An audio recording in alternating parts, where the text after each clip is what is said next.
Oke, pada kesempatan kali ini kita akan membahas kalau PDKT jangan pakai hati, tapi pakai logika. Oke, jadi sebelum kita jauh melangkah, kita akan membahas dulu apa dan bagaimana mindset dalam PDKT. Jadi kalau kamu pengen PDKT sama cewek, maka mindset yang harus kamu punyai adalah bahwa PDKT itu adalah sebuah pendekatan. Kamu memperkenalkan diri kamu menawarkan diri kamu kepada seorang perempuan. Jadi, ketika kamu kenalan, ketika kamu menawarkan diri, kamu itu nggak perlu baper. Ibarat kata tuh kamu sedang menjual sebuah barang, tapi yang kamu jual itu adalah value-nya diri kamu. Yang kamu jual adalah kualitas dari diri kamu. Nah, kalau kamu jualan, kamu nggak usah baper. Kalau ada yang beli ya oke, kalau nggak ada yang beli ya udah. Tapi kamu tetap akan jualan lagi gitu. Jadi kalau kamu PDKT sama cewek, ceweknya welcome, oke. Kalau ceweknya nggak welcome ya udah, cari yang lain. Sesimpel itu. PDKT itu mindsetnya seperti itu. Jadi nggak ada baper, nggak ada menggunakan hati, nggak ada istilahnya terlalu ngejar, nggak ada istilah berkorban seperti itu dalam PDKT.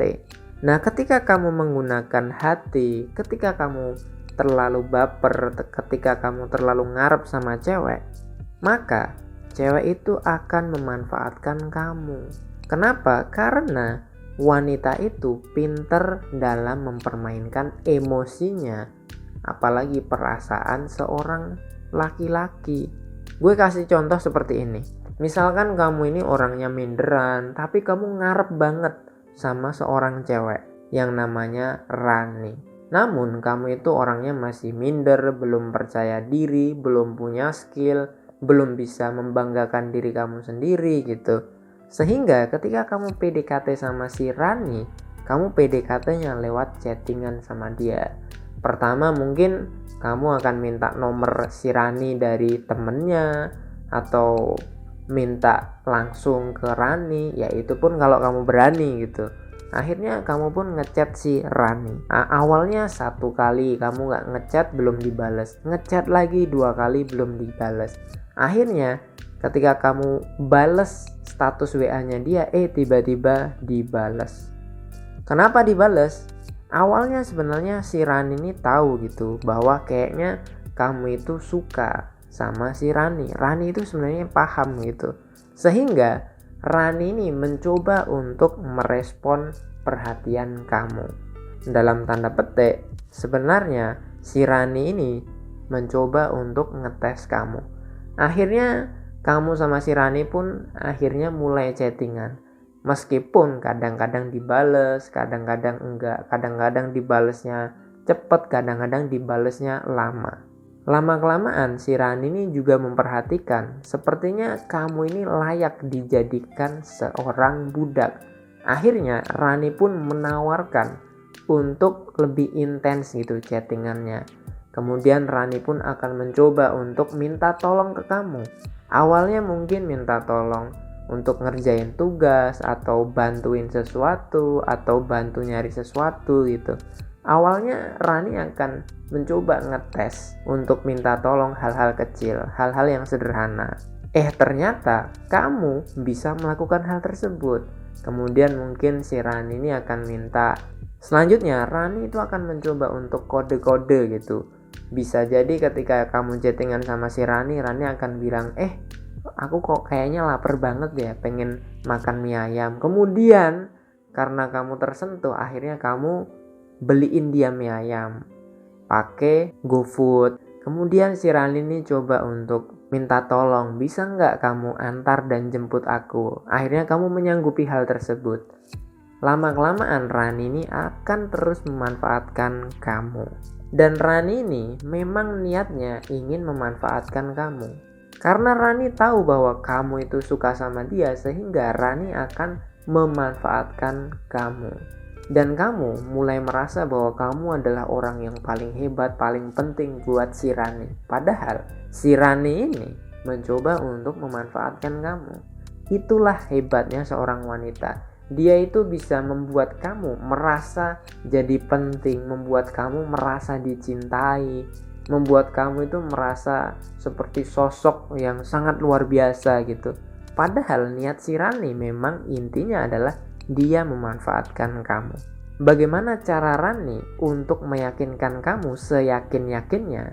Maka ketika kamu nembak si Rani, Rani pun akan mencoba untuk menerima tembakan dari kamu.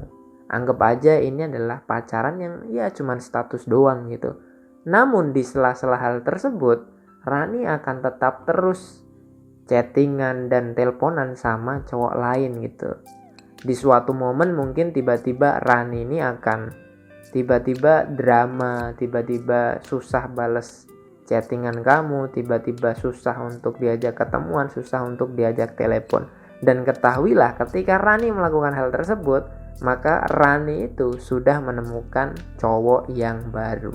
Kenapa kamu bisa dimanfaatkan seperti ini? Ya karena kamu udah baper duluan. Ketika kamu sudah baper duluan, maka kamu akan menyerahkan semua hal yang kamu punya kepada seseorang. Ketika kamu itu sudah baper, ketika kamu itu sudah terlalu ngarep sama cewek dan cewek itu ngerespon, maka kamu akan menyerahkan segala hal. Itu sudah istilahnya apa ya? Pikiran pendeknya setiap pria. Setiap pria pasti akan melakukan hal seperti itu. Inilah kesalahan ketika orang itu PDKT-nya dengan menggunakan hati. Kalau kamu PDKT pakai logika, kamu harusnya bisa mikir.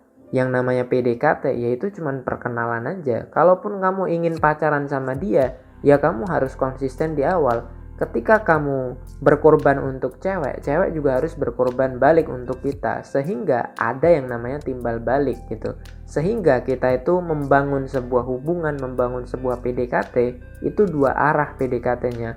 Kamu berkorban untuk dia, kamu berinvestasi untuk dia juga berinvestasi ke kamu. Nah kasusnya adalah kamu terlalu banyak berinvestasi ke Rani gak pernah investasi apapun ke kamu.